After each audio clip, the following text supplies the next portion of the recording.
सभी का बहुत बहुत स्वागत है। मैं मणिभूषण मिश्रा आप सभी लोगों का स्वागत करता हूं सीएल कैरियर एकेडमी के प्लेटफॉर्म पर, जहां पर हम डेली बेसिस पर सुबह 7:30 बजे 7:30 पर हम जो है करंट अफेयर्स लेकर आते हैं, जो बिल्कुल मुफ्त है। आप लोग देखिए, स्टैटिक जीके के प्रश्न इसमें खूब शामिल किए गए हैं।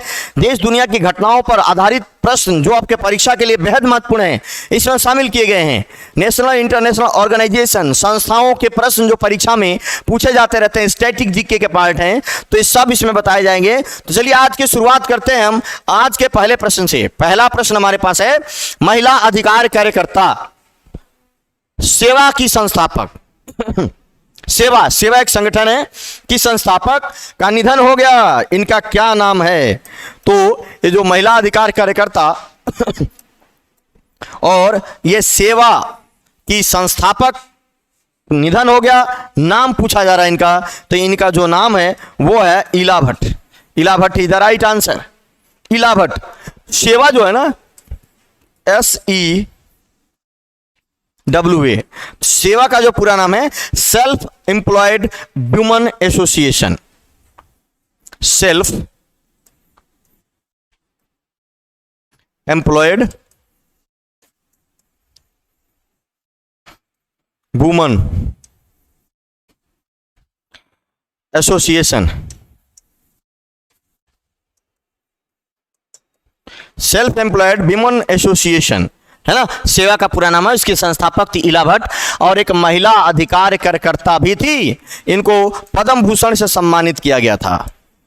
पद्म भूषण से सम्मानित किया गया था।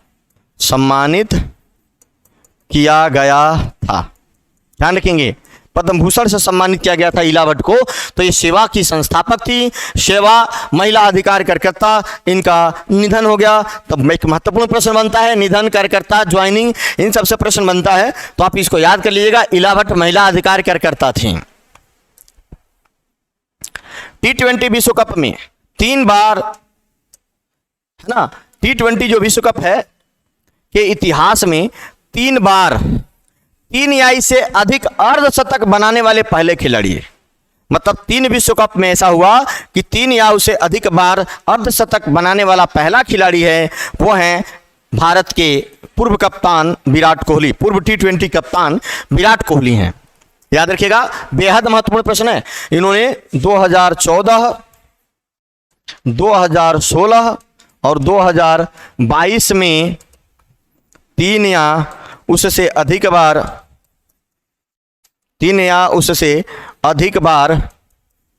अर्धशतक बनाया।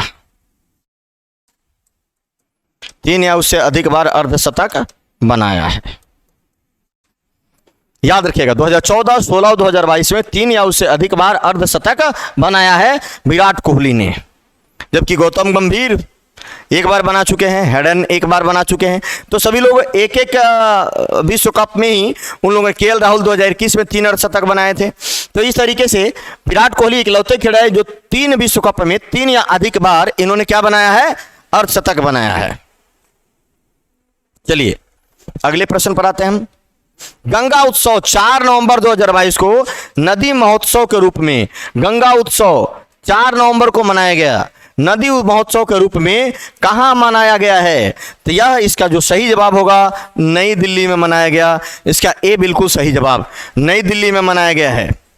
याद रखेंगे आप लोग, नई दिल्ली में 4 नवंबर को मेजर ध्यानचंद स्टेडियम में मनाया गया। यह मेजर ध्यानचंद स्टेडियम में, मेजर ध्यानचंद स्टेडियम में मनाया गया है ना, याद रखना है। 2 सत्रों में 4 नवंबर को 2 सत्रों में आयोजन हुआ। 2 सत्रों में आयोजन हुआ, सुबह और शाम आयोजन हुआ। 4 नवंबर को 2 सत्रों में आयोजन हुआ, है ना, याद रखेंगे आप लोग। पहला सत्र जो हुआ सुबह सत्र में, सुबह सत्र की अध्यक्षता, सुबह सत्र की जो अध्यक्षता किया था हमारे संस्कृति मंत्री जी किशन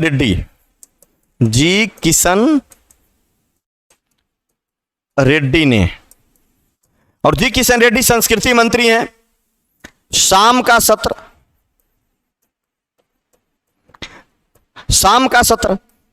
सत्र अध्यक्षता इसको किया था हमारे जल शक्ति मंत्री गजेंद्र सिंह शेखावत ने। गजेंद्र सिंह शेखावत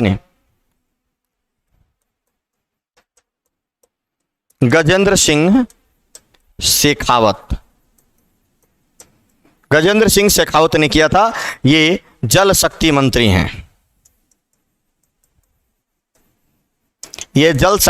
हैं। गजेंद्र सिंह शेखावत। जल शक्ति मंत्रालय कब बना? 2019 में बना। पेयजल एवं स्वच्छता, नदी विकास, गंगा संरक्षण और स्वच्छ गंगा मिशन, इन सबको मिलाकर एक नया मंत्रालय जल शक्ति मंत्रालय बना हुआ है। और 2019 में मंत्रालय बना। उसके पहले मंत्री गजेंद्र सिंह शेखावत हैं। नई दिल्ली में, है ना, स्वच्छ गंगा मिशन के तहत 4 नवंबर 2022 को नदी महोत्सव के रूप में मनाया गया। किस मंत्रालय के तहत? जल शक्ति, पेयजल एवं स्वच्छता मंत्रालय, है ना, इनको मिलाकर एक मंत्रालय जल शक्ति मंत्रालय के द्वारा इसका आयोजन किया गया स्वच्छ गंगा मिशन के तहत। चलिए अगला प्रश्न देखिए। हाल ही में प्रधानमंत्री ने राजस्थान के किस जिले में मानगढ़ धाम को राष्ट्रीय स्मारक घोषित किया? मानगढ़ धाम को राष्ट्रीय स्मारक घोषित किया। प्रधानमंत्री राजस्थान के कौन सा जिला पूछा जा रहा है? तो जिला है बांसवाड़ा में जो एक मानगढ़ धाम है, तो इसको राष्ट्रीय स्मारक घोषित किया है। पॉलिटी का करंट अफेयर्स है। अब आप देखेंगे राष्ट्रीय स्मारक की बात, ये जो राष्ट्रीय स्मारक है ना, तो राष्ट्रीय स्मारकों की बात करें तो भाग 4 अनुच्छेद 49 और ये क्या कहता है? राष्ट्रीय स्मारकों का संरक्षण, राष्ट्रीय स्मारकों के संरक्षण से संबंधित है। तो अब राष्ट्रीय स्मारक बन गया क्या? बांसवाड़ा राजस्थान का जिला है, वहां पर मानगढ़ धाम, बड़ा ही महत्वपूर्ण है मानगढ़ धाम। अब राज्य सरकार इसका पूरा संरक्षण करेगी, इस मानगढ़ धाम का। यहां पर राजस्थान के मुख्यमंत्री अशोक गहलोत, गुजरात के मुख्यमंत्री भूपेंद्र भाई पटेल और मध्य प्रदेश के मुख्यमंत्री शिवराज सिंह चौहान भी यहां पहुंचे थे। तो बेहद महत्वपूर्ण प्रश्न है, आप जरूर याद रखेंगे इसको।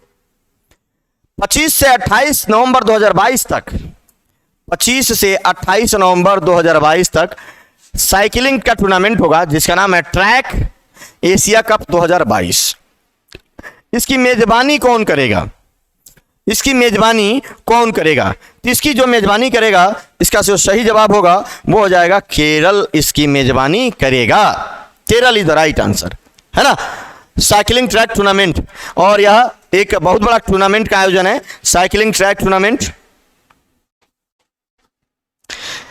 साइकिलिंग के सबसे बड़े टूर्नामेंट से ट्रैक एशिया की मेजबानी करेगा। 25 से 28 नवंबर तक इसका टूर्नामेंट होगा। टूर्नामेंट के लिए LNCPE outdoor velodrome stadium, LNCPE indoor आयोजन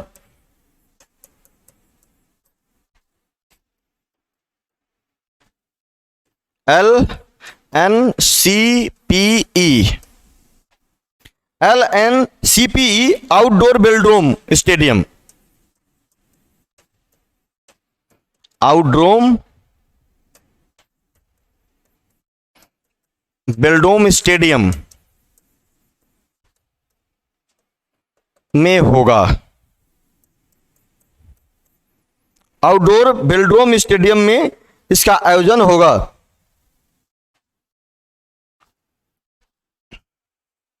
है ना, इसको जो है इसका आयोजन किया जाएगा।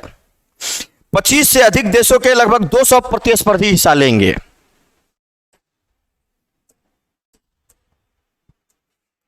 पच्चीस से अधिक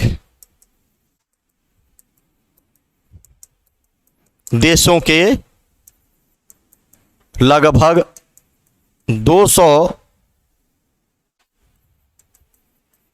प्रतिस्पर्धी हिस्सा लेंगे। 200 प्रतिस्पर्धी हिस्सा लेंगे, याद रखेंगे, महत्वपूर्ण प्रश्न होगा। 200 प्रतिस्पर्धी हिस्सा लेंगे इसमें, साइकिलिंग का ट्रैक टूर्नामेंट। 2024 पेरिस ओलंपिक के लिए एशियाई देशों का चयन टूर्नामेंट भी है। 2024 में जो पेरिस ओलंपिक होगा उसमें इस टूर्नामेंट से भी क्वालिफाइंग रेंज में लाया जाएगा और उनका चयन किया जाएगा। बहुत महत्वपूर्ण है ये। एशिया साइकिलिंग परिसंघ और भारतीय साइकिलिंग महासंघ ने मान्यता हासिल है। तो इस तरह से इसमें किया जा रहा है, केरल में होगा और LNCPE आउटडोर वेलोड्रोम स्टेडियम में इसका आयोजन होगा।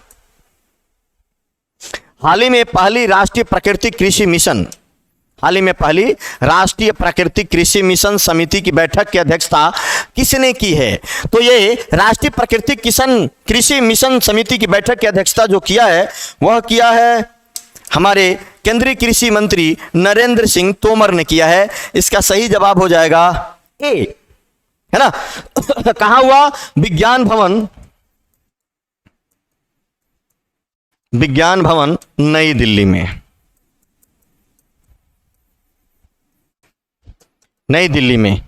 तो विज्ञान भवन नई दिल्ली में इसकी बैठक हुई, अध्यक्षता नरेंद्र सिंह तोमर ने किया। पहली बार बैठक हो रहा है, राष्ट्रीय प्राकृतिक कृषि मिशन समिति की बैठक हो रही है नई दिल्ली विज्ञान भवन में।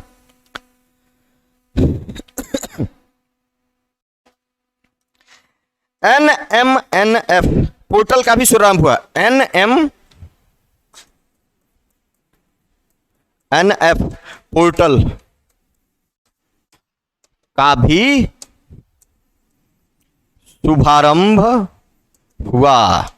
यहां ये भी इस पोर्टल का भी शुभारंभ किया था, हमारे कृषि मंत्री ने शुभारंभ किया। सभी के सहयोग से भारत में प्राकृतिक खेती को आगे बढ़ाने के लिए, सभी के सहयोग से प्राकृतिक खेती को आगे बढ़ाने के लिए यह आयोजन किया गया है। सभी के सहयोग से भारत में प्राकृतिक खेती को आगे बढ़ाने के लिए,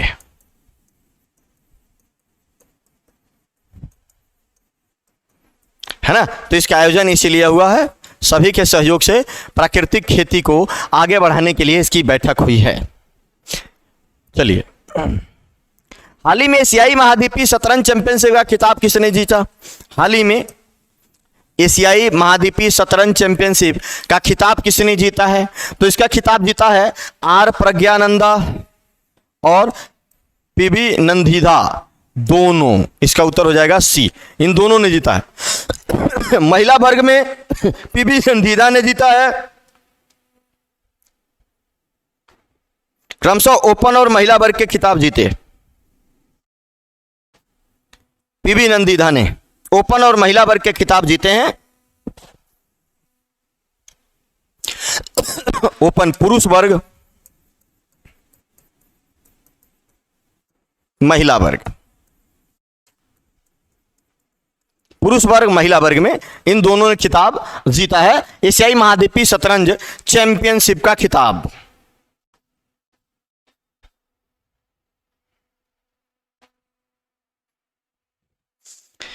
प्रज्ञानंद ने अपने हमवतन बी अधिबान से 63 चाल में ड्रा खेलकर 7 अंक के साथ शीर्ष पर है। चेन्नई के 17 साल का प्रज्ञानंद, है ना, बढ़त बनाई और अधिबान से ड्रा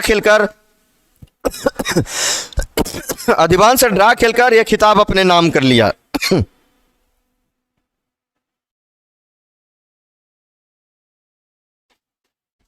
तो चलिए, इन दोनों एशियाई महाद्वीपीय शतरंज चैंपियनशिप का खिताब जीत लिया, आर प्रज्ञानंदा और पीवी नंदीदा। आर प्रज्ञानंदा है जिन्होंने विश्व चैंपियन जो है मैग्नस कार्लसन को 3 बार पराजित किया है। हाल ही में किस प्रसिद्ध मलयालम कथा लेखक को वर्ष 2022 का केरल सरकार के प्रतिष्ठित एजुथाचन पुरस्कार के लिए चुना गया है? मलयालम कथा लेखक को वर्ष 2022 के लिए केरल सरकार का सबसे प्रतिष्ठित जो पुरस्कार है एजुथाचन पुरस्कार उससे के लिए चुना गया है। तो इसका हो गया ए सेतु माधवन। किसको चुना गया? ए सेतु माधवन को चुना गया है।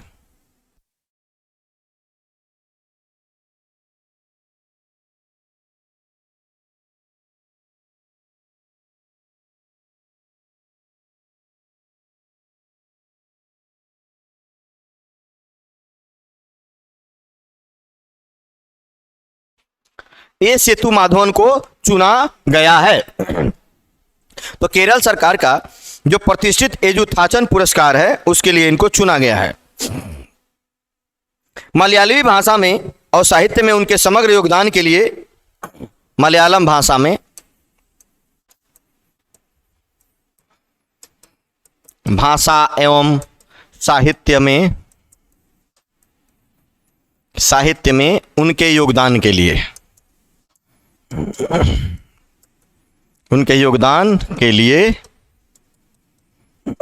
चुना गया है ना? इसी के लिए उनको चुना गया है।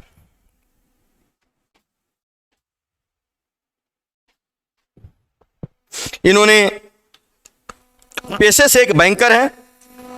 पांडवपुरम, अंत्यालंगल, पेटी स्वप्नंगल, सेतु विंते कथकल, ये सब उन्होंने उपन्यास और कथाएं लिखी हैं।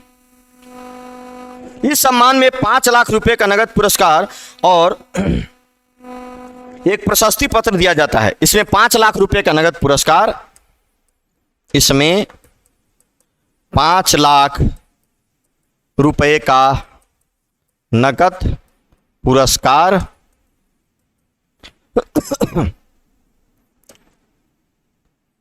एवं एक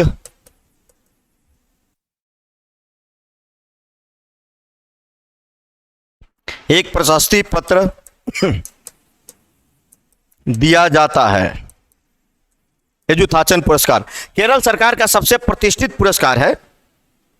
केरल सरकार का सबसे प्रतिष्ठित पुरस्कार है। 16वीं सदी के मलयालवी भाषा के जनक माने जाने वाले 16वीं सदी के भक्ति कवि पुंचथु रामानुजन एजुथाचन के नाम पर राज्य सरकार के सर्वोच्च साहित्यिक सम्मान का नाम रखा गया है ना? तो ये बात याद रखिएगा, महत्वपूर्ण प्रश्न होगा। प्रशस्ति पत्र 2011 में पुरस्कार राशि 5 लाख रुपए वृद्धि की गई थी। चलिए तो याद रखिएगा ए सेतु माधवन। फ्रांसीसी सरकार द्वारा सेवेलियर पुरस्कार से किसे सम्मानित किया गया है? तो फ्रांसीसी सरकार ने इनमें से किसी को सेवेलियर पुरस्कार दिया, वहां का एक बहुत बड़ा पुरस्कार है, से किसे सम्मानित किया गया है? तो यह किया गया है अरुणा साई राम। इसका उत्तर हो जाएगा अरुणा साई राम। ये बिल्कुल सही जवाब होगा।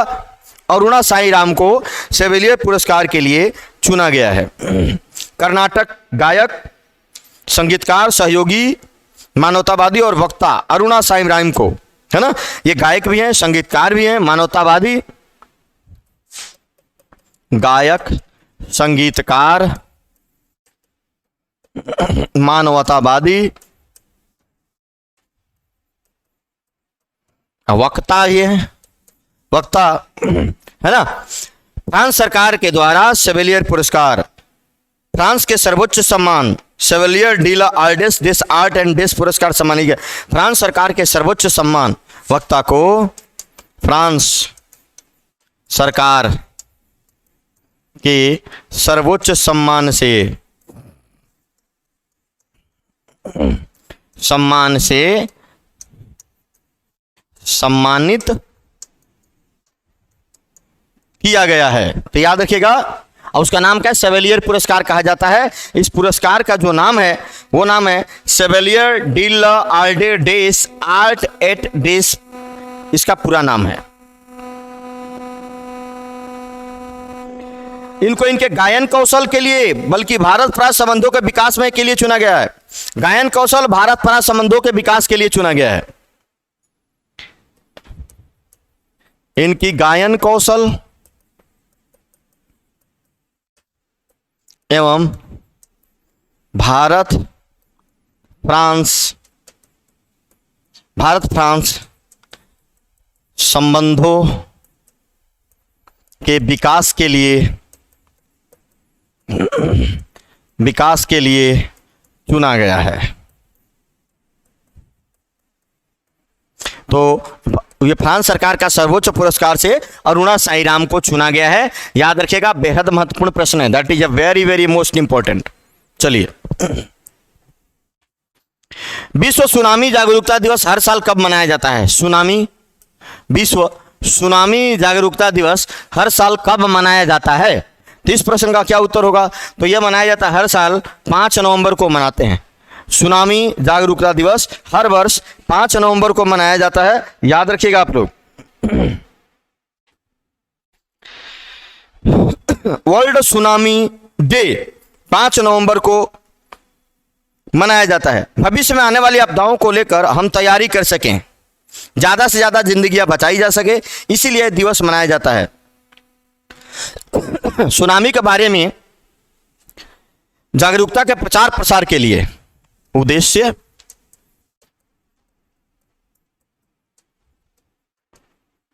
सुनामी के बारे में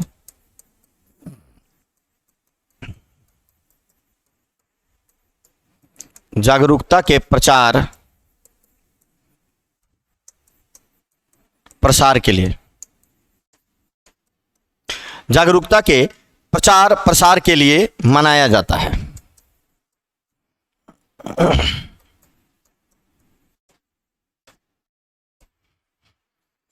सुनामी के बारे में जागरूकता के प्रचार प्रसार के लिए मनाया जाता है। यही इसका उद्देश्य है कि लोगों को इसके बारे में और इससे जो है जागरूकता बढ़ाई जाए, जिससे जिंदगियां बचाई जा सके। तो प्रतिवर्ष 5 नवंबर को विश्व सुनामी दिवस के रूप में मनाया जाता है।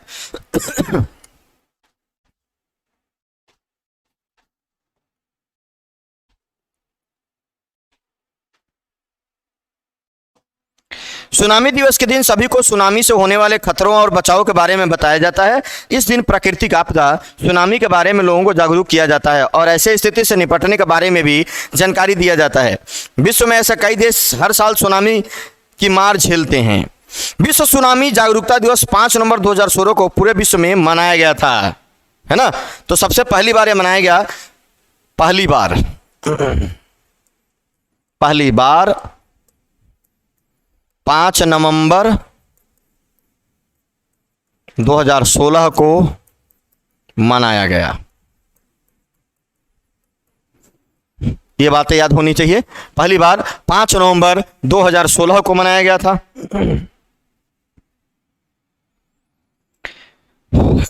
22 दिसंबर 2015 को संयुक्त राष्ट्र महासभा ने घोषणा किया था कि यह दिवस मनाया जाएगा। 22 दिसंबर 2015 को संयुक्त राष्ट्र महासभा ने घोषणा किया था। 22 दिसंबर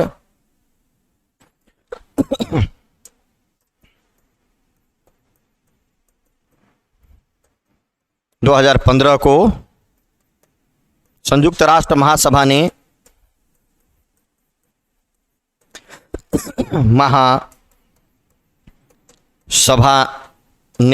घोषणा किया था।